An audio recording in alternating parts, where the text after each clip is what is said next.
How's it going, everyone? Dr. Frankie here again. Today, I'm going to talk to you about how to flirt. Today, more than ever, it's so hard because we all have phones in our faces, and now we're dealing with COVID, face masks, and the fear of being up close to somebody, especially a stranger. So I thought it would be helpful to remind us all of ways to flirt. Even if it's subtle, it's still a way to catch somebody's attention. So I hope you take some information, even if it's a tiny little nugget, from my talk today. How to flirt. Flirting is an art, and like any art, you'll get better at it the more you practice. But like any art, sometimes it helps to get a little direction. Here's how to get better at flirting. What does flirting mean? Sometimes, especially when we haven't had a lot of attention lately, we put a lot of pressure on any given interaction to be the best interaction it can be. If you're not used to messaging over a dating app, every single message can feel high stakes. In the same way that if you're not making a lot of eye contact with attractive strangers, a single glance can send you into an erotic tailspin.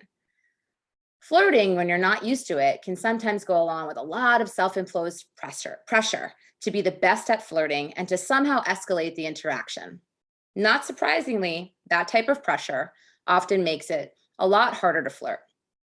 Instead, try thinking of flirting as a light, fun way to show your interest, whether they're a total stranger or your partner of years. Start with eye contact and a smile. Whether in person or over video, direct eye contact, meaning looking at your camera if you're on a video call, held for a few seconds, and a smile are a great way to initiate flirting. They establish that you're secure enough to meet someone's gaze and interested enough to hold it. Catch and release eye contact a few times to establish whether or not they're interested too. Give compliments based on the decisions they made that morning or since. If you're looking for an opening, a compliment can be a good place to start, but not just any compliment. It's tempting to tell strangers that they have striking eyes, that on a scale of 1 to 10, they're an 11, or whatever other line you can find if you Google how to compliment someone. But there's only one real way to do it. Pick something unique about them related to either something they just said or did, or a decision they made that morning, and express your genuine positive impression of it. For instance, telling someone, "Wow, you look completely perfect," is a little hyperbolic and a little dull. You could say that to basically anyone interchangeably. So instead, say something like, "Your outfit is so well put together. I love the texture or the color," whatever stands out to you about their outfit. That affirms their choices and taste and opens a door for a wider conversation. If you aren't confident in giving compliments, try the following exercise. Go people watching, whether in person or in a Zoom event. For every person you see, think about one positive thing that a person who loves and is attracted to them would see, whether that's the shine of their hair or the way their eyes look like they're smiling even with a mask, or how much care they're showing the dog they're walking. Every single person is attractive in their own way. Practicing identifying positive attributes of total strangers will not only help you broaden your personal attractions beyond those you may have been prescribed, it'll also help you get great at flirting and giving genuine, unique compliments on the fly. Focus on what they're saying, not on what you're going to say. Listening, not speaking, is the most important part of flirting.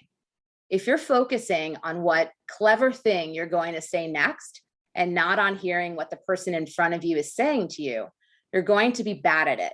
Flirting is a conversation, a give and a take, a series of playful engagements. Don't worry about witty banter or clever remarks. Just worry about listening, asking questions, and leaning in. Don't be afraid to be clumsy.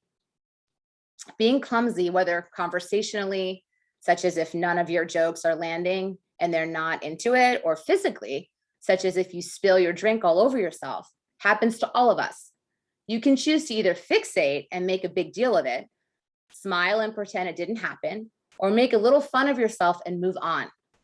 Owning that you're clumsy in whatever sense, some of the time can not only help you recover from the moment, but also help to put your conversation partner at ease. How to tell if someone's flirting with you. Flirting involves a little bit of vulnerability and putting yourself out there. But it's important to remember that rejection in flirting or anything else is not a big deal. Pay attention to body language and the types of responses you're getting. If the person is leaning away, looking away, giving you one-word answers, not asking questions of their own, or otherwise disengaged, take the hint and back off. On the other hand, if they're leaning in, joking and bantering back, asking you questions and making eye contact, that's a very good sign. I hope you all enjoyed my talk today and that you took some helpful tips and information. And I look forward to seeing you all very soon again. Have a good day.